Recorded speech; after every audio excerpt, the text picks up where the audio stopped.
Kust tuli idee see raamat kirjutada? Selle raamatu idee tuli tegelikult ühest väga huvitavast sündmusest.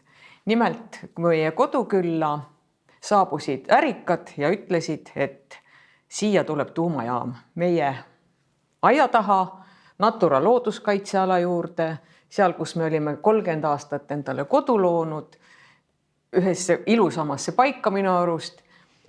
Ja siis ma mõtlesin, et seda ei tohi muidugi kunagi sündida, et see sinna tuleb.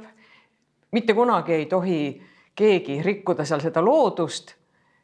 Aga kui see siiski peaks millalgi juhtuma või midagi halba juhtuma, siis on vähemalt see raamat, mis mu 4 lapselapsele ja võib-olla ka kõigile teistele tuletab meelde ja räägib, et selline ilus koht on olemas olnud ja selliseid ilusaid kohti tuleb hoida. See on üks. Teine, natuke varasem, oli juba hea kunstniku, minu arust Eesti ühe parima kunstniku Katariina Saripi soov. Ta nimelt ütles mulle, et sa kogu aeg nagu tegeled teiste raamatute ja tekstidega, et kas ise ei ole mõelnud midagi kirjutada. Mõtlesin mina, et ma ikka eeldan, et ma ikkagi olen ainult kirjastaja, aga ta ütles, et sa võiksid seda teha. Ja siis, kui need 2 mõtted nagu kokku said, ma mõtlesin, aga miks ka mitte. Ma teen selle ära, kuna mul on oma kirjastus, ma ei pea tundma piinlikkust, kui mulle kusagil mujal kirjastuses ära öeldakse. Ja kuna mul on ka maailma parim raamatukunstnik olemas, no siis me teeme selle ära. Ja nii see alguse saigi. Kas kirjastaja olemine kuidagi raskendas ka ise kirjutamist? Te olete ju nii paljusid häid raamatuid ise näinud ja välja andnud ja teate, kuidas peaks olema. No ütleme nii, et ega mul eriti tahtmist ei olnud kõigile neile lastekirjanikele, keda ma olen välja andnud, Ilmar Tomusk, Leelo Tungal, Ilmar Trull, Kadri Indrikus ja nii edasi. Ma ei julenud neile öelda, et mina ka midagi olen teinud. Ma isegi ei julenud neile seda raamatut anda, aga kuna nad said teada, et see on ilmunud, siis ma ikkagi andsin. Nii et jah, see ei ole sellepärast kirjutatud, et nüüd näidata, et ma olen nende tasemel. See oli kirjutatud lihtsalt puhtast südamest, nii nagu mina tahaksin, et minu lapselapsed seda loeksid. Aga ometigi te olete öelnud, et see on maailma kõige raskem töö kirjutada lastele. Miks? Ma arvan, et seda teavad kõik lastekirjanikud Eestis ja väljaspool, et lastele kirjutamine on kõige raskem sellepärast, et see peab olema kõige ausam, täpsem, naljakam, kurvem, huvitavam ja seda kõike panna lihtsatesse laste tekstidesse on raske, endal huvitav ja kui see välja tuleb ja lastele meeldib, siis järelikult ka õige. Nii et ükskord ma lasin akadeemik Ene Ergmal kirjutada. Ma palusin, et ta kirjutaks lastele kosmosest raamatu. Ta oli niivõrd hädas, ta helistas mulle, ütles, Tiina, miks sa seda lasid teha? Ma võin kirjutada ma võin uue doktoritöö valmis teha. Kui raske on seda lastele kirjutada, et nad aru saaksid. Et minu arust see näide kõige paremini näitab, et see on raske, üllas, aga kui välja tuleb, siis on kõik rahul. Aga mis teemad need on, mis on Eesti lastekirjanduses teie arvates katmata praegu? Võiks olla rohkem?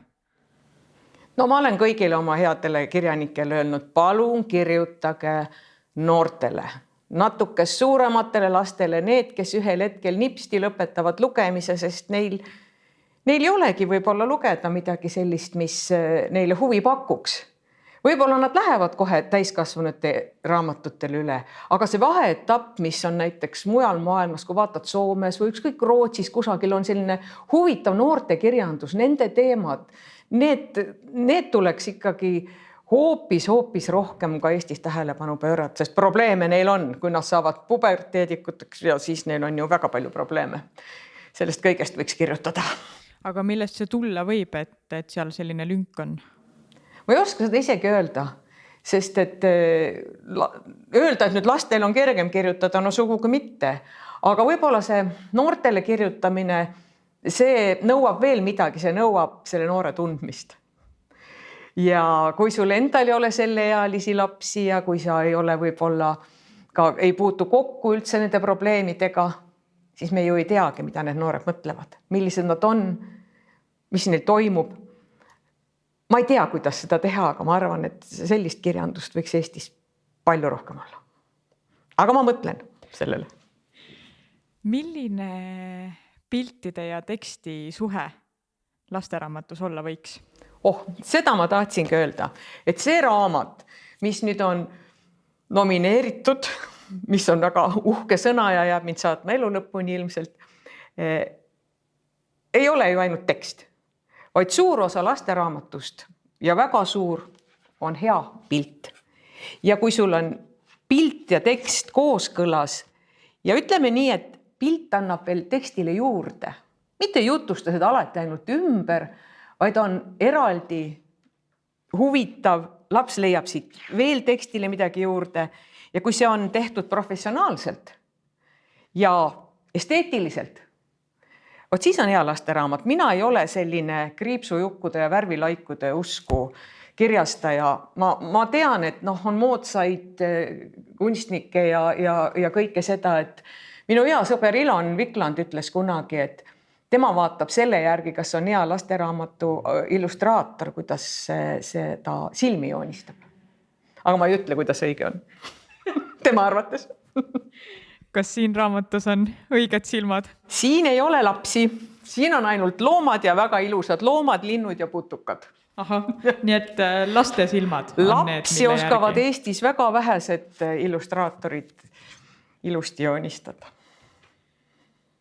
Aga millisele nominentile te peale iseenda pöialt hoiate? Ma ei hoia endale üldse pöialt. Minu jaoks on juba kõige suurem au see, et ma olen oma hea autori Ilmar Tomuskiga kõrvuti, kelle raamat Kukeleegu sai samuti nomineeritud ja kõik need teised, kes seal on, need on ikka juba kirjanikud, ütleme niimoodi. Mina olen lihtsalt üks õnnelik kirjastaja seal lõpus ja olen nõus täiesti sinna ka jääma.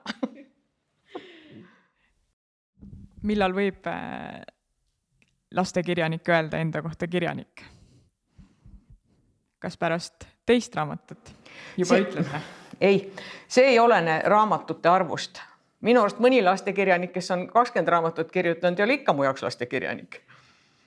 Sest et sa saad ju ise välja anda, sa saad kõike seda teha, et lastekirjanik oled siis, kui lapsed on sind märganud ja sinu raamatuid armastama hakanud. Vot siis oled lastekirjanik.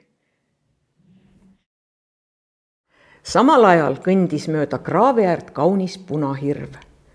Ta oli rännanud läbi mitme metsa, et endale sobivat elupaika leida. Lõpuks oli jõudnud ta kohta, mis talle väga meeldis. Siin olid kõrged männid ja valgete tüvedega kased. Siin oli sammalt ja ristikheina. Siin õitsesid kellukad ja sahises pilliroog. Siin oli vaikust ja tuult. Siin oli meri. Just selles paigas tahan ma elada, otsustas punahirv. Punahirv astus edasi ja nägi kaskede all mahlast rohelist rohuvaipa. Ta tundis, et kõht on pikast rännakust tühjaks läinud ja asus isukalt sööma. Stopp! Kuulis ta äkki kiledat häält. Seda ei tohi süüa! Punahirv tõstis pea ja nägi enda ees suurt punnis põskedega jänest. Miks ei tohi, kas see on mürgine? Küsis punahirv. See ei ole üldse mürgine, vaid väga maitsev, teatas jänes tähtsalt. See on jänesekapsas. Miks ma seda siis süüa ei tohi? Imestas punahirv, sest see on jänesekapsas ja mina olen jänes. See on minu oma ja ma ei luba seda puutuda, teatas jänes. Palun vabandust, et ma su kapsas sõin, ütles punahirv ja lonkis kurvalt eemale. Kõht oli tal endiselt tühi.